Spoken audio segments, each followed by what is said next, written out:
Well, what happens when the brown house at St. John's Cathedral meets the yellow house in Riverside?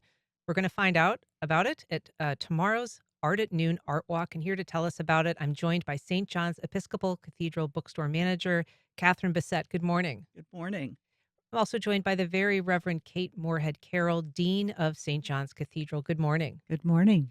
So this, I refer to it as Brown House, but it's actually the Cathedral Bookstore and Gift Shop. Kathryn, tell us a little bit about its history.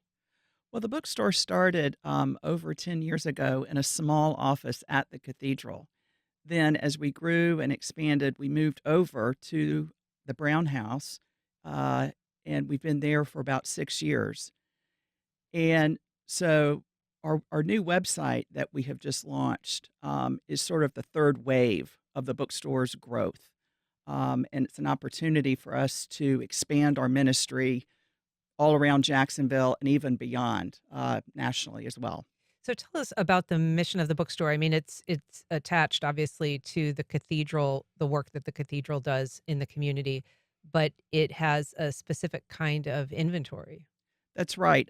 Dean Kate refers to it as an alternative economy, which means that we are offering gifts and products that help transform lives and either lifting people out of poverty or supporting work of people who are disadvantaged.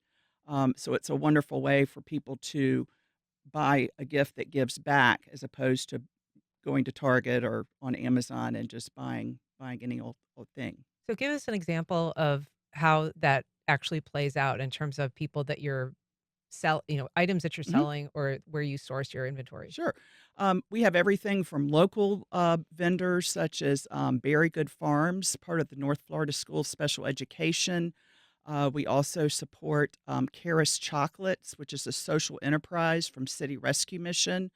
We also have stocked rethreaded products in the store, but we also have national social enterprises, Thistle Farms, which was started by an Episcopal priest in Nashville, and it helps women, supports a residential program for women who have had desperate things happen to them, and they can come in and transform their lives, move forward, and get employment.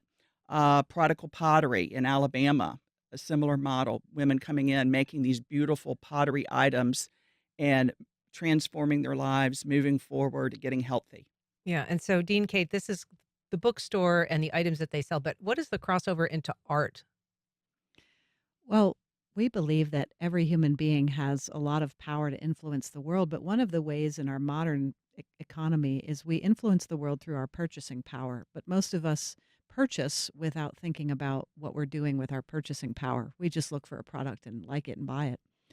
If you buy with us, you're actually influencing the world in a better way. We also believe in the power of art to express what needs to be said in our culture and time.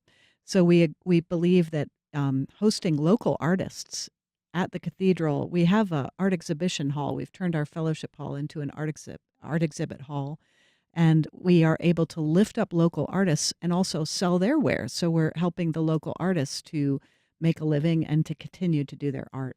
And so that artwork can also be purchased on the new website that you've launched. But you have Yes. this partnership with Yellow House.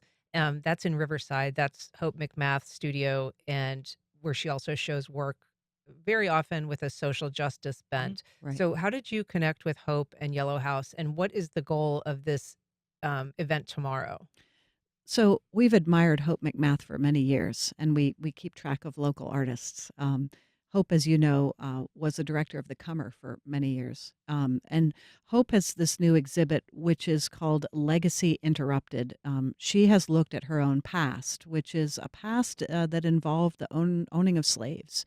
And she has decided to look into her past and using her art to sort of begin to reconcile her past with her present. And that's this artwork is very, very moving and powerful. And she weaves in her own history with the work of Harriet Tubman and others to try to be a white woman who is honest about the good parts about her past, but also honest about the things that she wishes had not happened. and trying to right those wrongs. And this So is sort of grew out of genealogical research that she had yes, done. yes, Yeah, yeah. yeah. And so this, she has done that work, and that is something that she's been showing. But there are other featured artists that are part of this exhibit. Um, Amos Paul Kennedy, for one, who has got these amazing prints that are also with sort of a social justice focus in terms of phrases from famous civil rights leaders, and they're just kind of very colorful, interesting prints. Yes, Yellow House has an enormous display of art. Right now at the cathedral, we're displaying Hope McMath's art alone in our exhibit hall. Oh, Yes. fascinating. Okay, so it's Mhm. like a swip It's swap. like a flip Okay. flop. Yeah. So if people want to join the art walk tomorrow, what do they need to do? They can either email us or give us a call at the bookstore to reserve a spot so that we can make sure we have room for them, particularly at lunch.